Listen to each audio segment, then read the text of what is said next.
वेद का विषय यज्ञ है। वेद में उपास्य देवता है।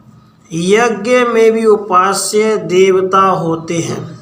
इसीलिए यज्ञ देव पूजा संगति करण दानेषु, इस यज्ञ की मूलभूत यज्ञ धातु का मुख्य अर्थ भी देव पूजा ही होता है।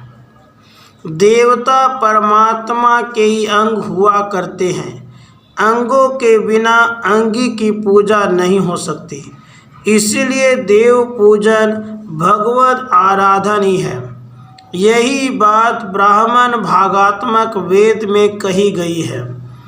तद यद इदमाहु अमुम यज इति एकेकम देवम एतस्यैव सा विसृष्टि ऐस उहयो सर्वे देवा।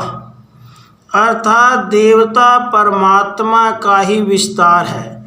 वह परमात्मा सर्वदेवमय है।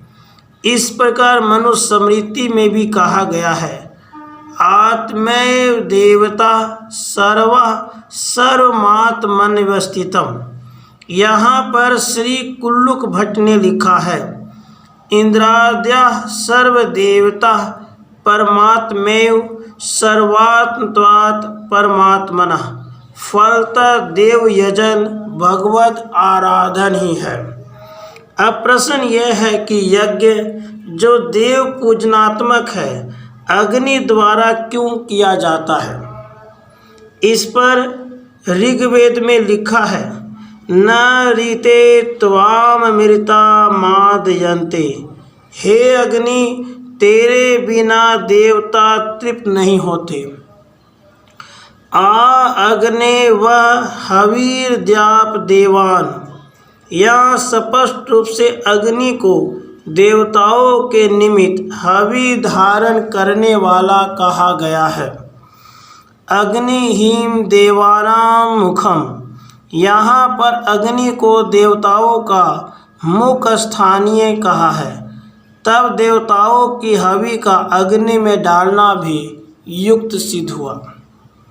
यज्ञ का प्रयोजन केवल वायु सिद्धि नहीं होता, उसका मुख्य लक्ष्य है देवताओं को तृप्त करना।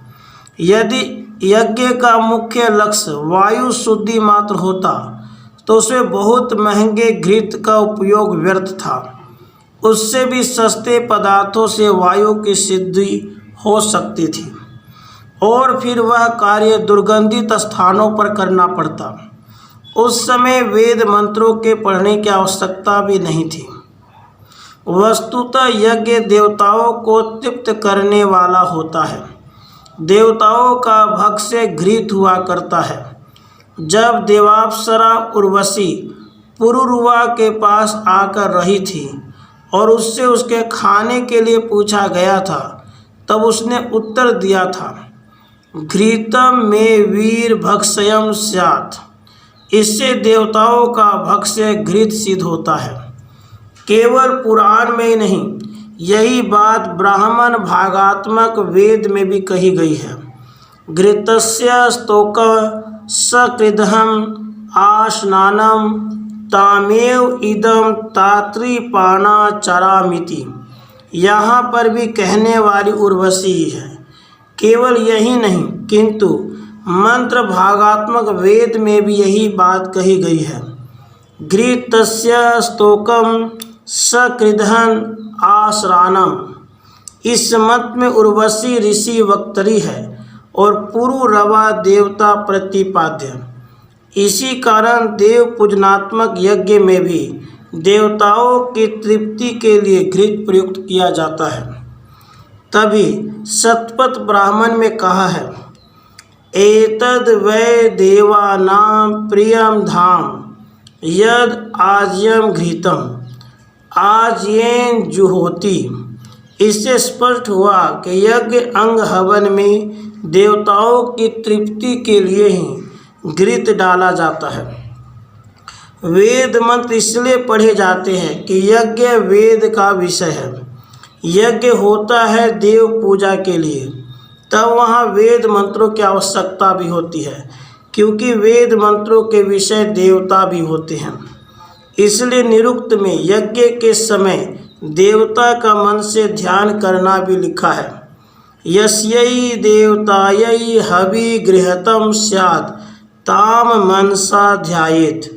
इसी प्रकार ऐत्रेय ब्राह्मण में भी कहा है, जब यज्ञ किए जाएंगे तब उसकी हवि को अग्नि, वायु, सूर्य, चंद्र आदि देवता किरणों के द्वारा खींचकर मेघ बनाकर वृष्टि तथा मनोरथ की वृष्टि कर देंगे।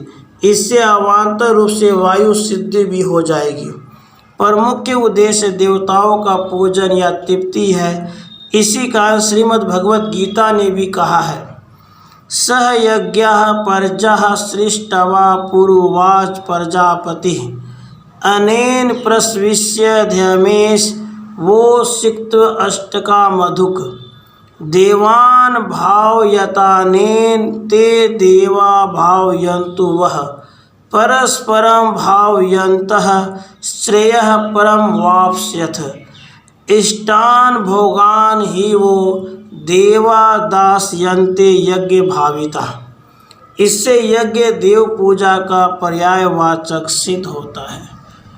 राधे कृष्ण, राधे कृष्ण।